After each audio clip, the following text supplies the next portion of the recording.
Hey, what's up, everybody? Welcome back to the NRW. I'm your host here, Rob Medina, and I thank you all very much for joining me here today because today I'm going to be reviewing the movie Murder at Yellowstone City.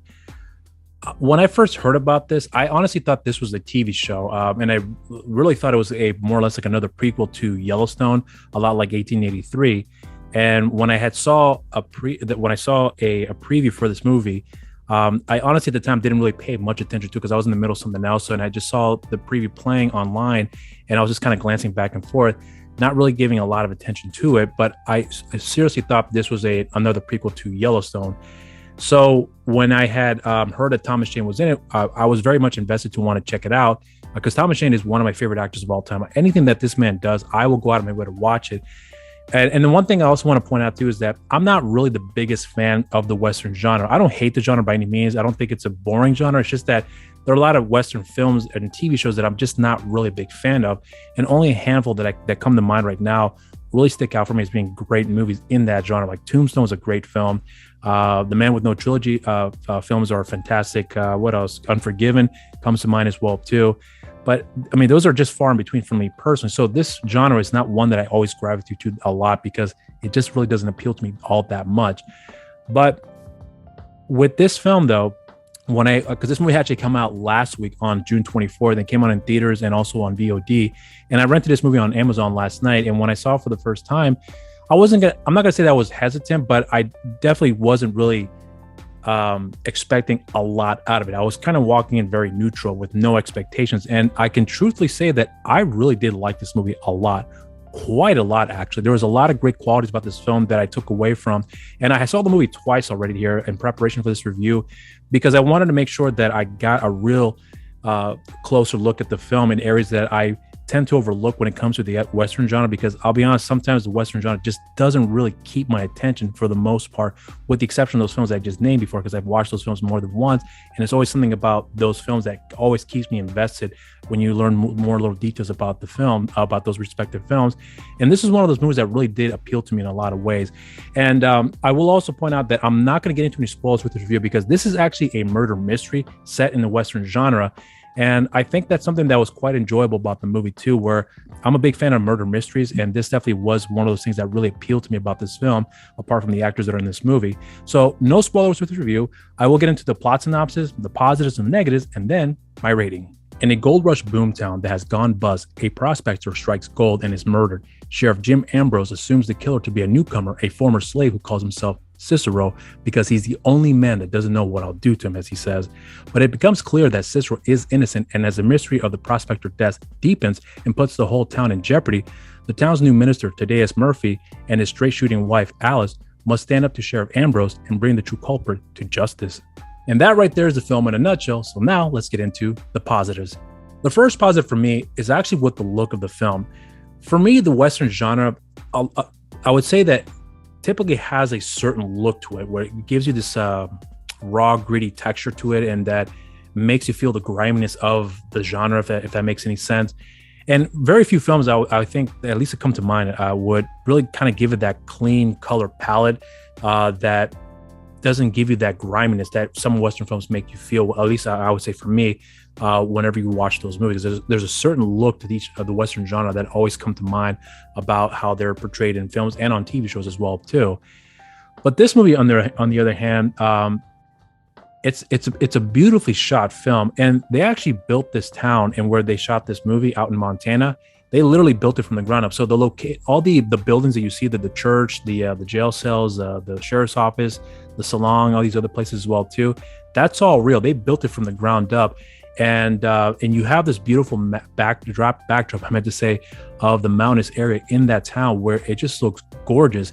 So I really did appreciate the fact that we get to see, at least for someone like myself who has never been out to Montana, to see this side of the country in an area that I'm not familiar with here at all, and showcasing how beautiful that part of the country really is. And you get to see that in its epicness, in my opinion, that looks just so gorgeous. And the look of the film as well too, something that also really appealed to me. It has this really nice, clean look to it, if that makes any sense, that I thought really helped with the film. And I will also point out too that despite the fact that this is a Western, and it is a Western, but I never really felt as if it was a Western, if that makes any sense, because it really is a character-driven story in a lot of ways. And this is a murder mystery as well, too. So there's a lot of different layers that comes with the story and understanding certain characters along the way, because you're trying to figure out who is this a murderer that had killed the prospector who discovered the gold out there. And it's all about learning who these characters are, and can you trust these characters, and do you have an idea who the killer is based upon the person's background and their history and so on and so forth. So in that respect, I thought the movie did a really good job in showcasing a lot of these layers that these characters have in this movie, that you get to spend time with her to get an understanding of who they really are as an individual as the story progresses along the way. And that's a testament to all the actors, I meant to say, who delivered strong performances in this movie. Thomas Jane is one of my favorite actors of all time. And I knew for a fact that him in the movie, he's going to deliver top tier performance. So I had no doubt that he was going to be on his A game when it comes to his performance in this film. But a lot of credit to all the other actors as well too. And I'm just going to have to read them off here because I'm not going to remember everyone's name off head here. So for example, Isaiah Mustafa, if anyone who are not familiar with who he is, he's the Old Spice guy who you see in those commercials. I didn't realize it was him until I learned after the fact. He is a very, very good actor and delivers a very nuanced, a very subtle performance that makes you sympathize with the guy, considering that he was a former slave, and that you can clearly see that this man has been through a lot, but he's so self-composed and very well collected as well too, that the way that he handles himself, the way he conducts himself, certainly puts a lot of people at ease, not being suspicious around him, apart from the fact that he is being accused of a murder that he did not commit. And this is no spoilers here when I say that. And having to find a way to prove his innocence with the help of other people on the way, which I won't reveal who had helped him. But it's certainly very important to have an actor that can really deliver that type of performance. And truthfully, I wasn't really familiar with him until I learned about who he was after I saw the film. And having seen his performance in the movie, he's an incredible actor. So you definitely have a strong actor in Isaiah to pull this character off here in Cicero. Now, I will also point out too that Gabriel Byrne is another actor that I am very familiar with here, but I always forget how good of an actor is until I watch a film that he's in. And in this movie, you definitely get to see some really, really strong, complicated, and very layered performances when it came to his character that he plays in Sheriff Ambrose, where you could tell that he's a guy who is very much set in his ways, and he's all about justice. And if he's set on somebody being accused of something, he's going to find a way to prove that he is right, that they are in fact the guilty party. In this case, what like we're dealing with here with Cicero. And there's another question. He has some questionable attributes about him, where you're wondering if he's also a racist as well too. But then when you come to find out that a lot of the townspeople in this where the film takes place here, there are people of various backgrounds too, Mexican and Native Americans and whatnot. So, and he treats them all with the same respect as any other person in the town. So the fact that, there is a black man who's accused of murder, and he's very adamant about proving that man is in fact the murderer here, it is questionable.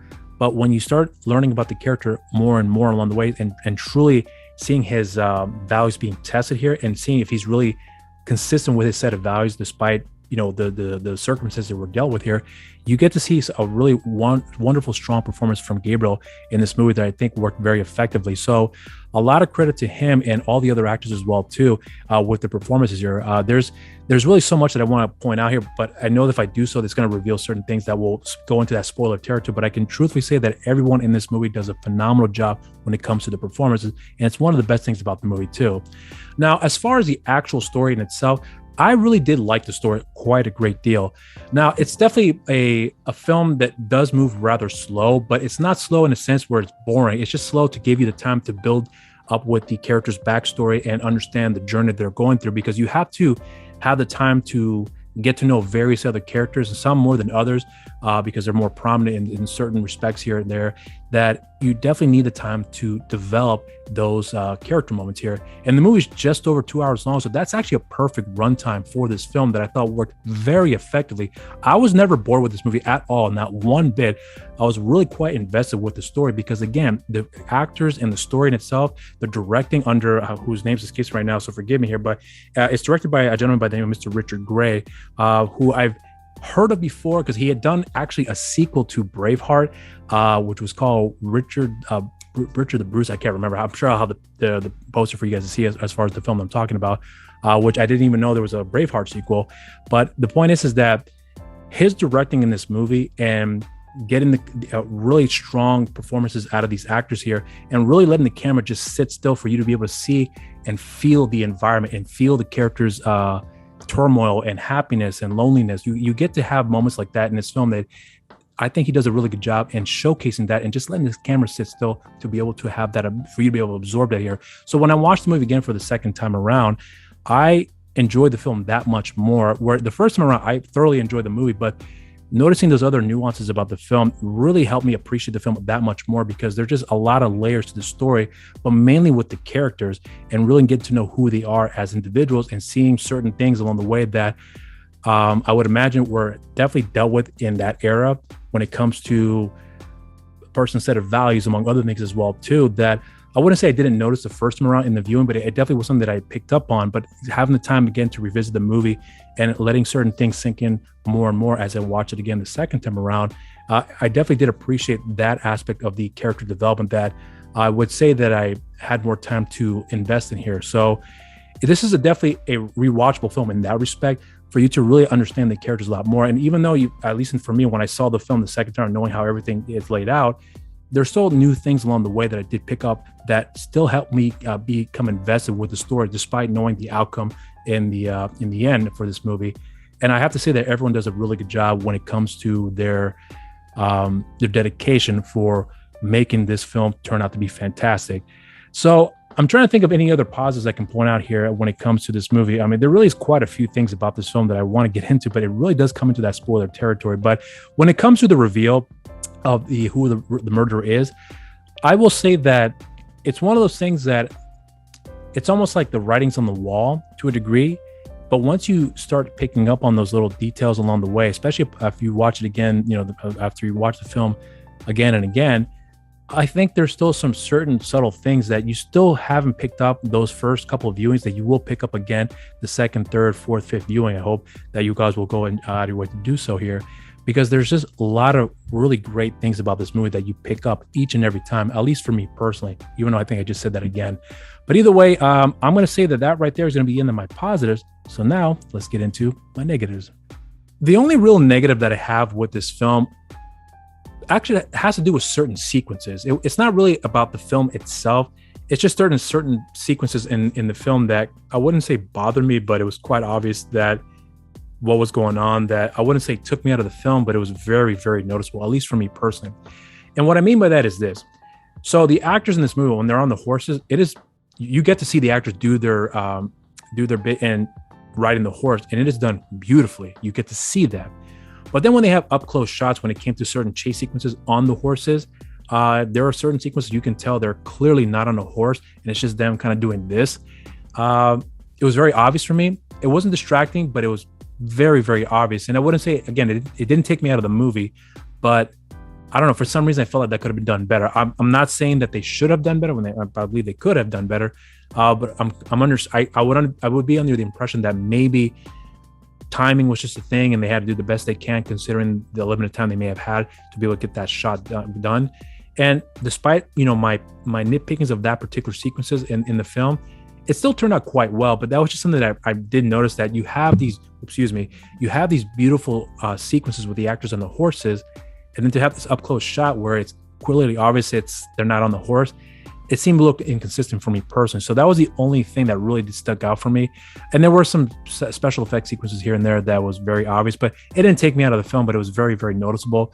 But everything else about the movie is so strong that I was easily able to overlook those nitpicks that I had with the film, because everything else worked so effectively that honestly I forgot about that until I had to think about it again in preparation for this review. But as far as any other negatives are concerned, I guess I could say that really, I don't think I have anything right now. I'm sure upon repeat viewing, I might find some things, but that's not my intention to want to look for negatives here. It just happened to stick out that way for me personally, as far as those two things are concerned that I pointed out here. But otherwise, that is going to be it for my negatives. So now let's get into my rating. As I've already mentioned before, the Western genre is not my favorite genre. That's a very, very the genre of it just either works or it doesn't work for me when it comes to the films, because there's a lot of films that I've come across in that genre that just don't really do all that much for me for various reasons. But there's some out there that are just so good that I go back and revisit every once in a while. This is actually one of those films that I would go back and visit on more than one occasion, because there's a lot of great qualities that this movie does have, and you can clearly tell that Thomas and the cast and crew have done a really good job in giving their best for this production here, and giving a top tier level performance when it comes to their acting, and also with the cinematography, the editing, in my opinion, as well as the score to this movie, and the production design and the costume design. All that stuff is done so well, in my opinion. And I don't know what the budget was for this movie, but you can certainly tell it's not cheap, but it's not the most expensive film ever made. But regardless of that, though, clearly a lot of work went into this film, and it definitely showed in this movie, in this final cut. So this is a film I would highly recommend for you all to check out. So as far as my rating is concerned, I will say that I did enjoy the film a great deal. I didn't love it, but I really did enjoy it. And I think this is probably one of those films that if I go back, when I go back to revisit, I meant to say on more than one occasion, I think I may come to a point that I may genuinely love this film. But right now, I seriously like it a lot. So I will say that this movie is definitely a raise a glass.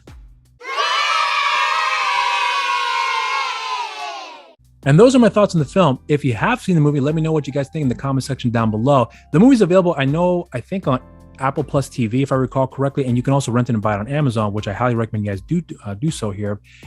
So yeah, let me know what you guys think in the comment section down below. And if you haven't done so already, subscribe to the channel. Make sure to share, like our videos, and hit the notification bell while you're down there. And make sure you follow NRW on the social medias. On Instagram, New Release Wednesdays. On Facebook, Nerds Rule the World. And on Twitter, @the NRW. And you can follow me on my social media accounts. On Instagram and Twitter, Mr. Rob Medina. And on Facebook, simply just Rob Medina.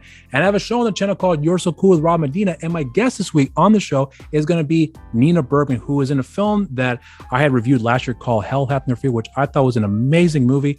I love the performance in this film, and I've been looking forward to get her on the show. And I was so grateful that she had given me the time to speak with her, because she is a very busy individual here. So I was very grateful for her to give me the time, and I hope you guys will enjoy this episode, which will be dropping tomorrow on the NRW here. So make sure you check that out when it drops. And also follow the show's social media accounts as well. On Instagram, You're So Cool with Rob Medina, and on Twitter, You're So Cool WRM. And I want to thank you all very much for checking out this review, I meant to say. And until next time, everybody, stay safe out there, and cheers.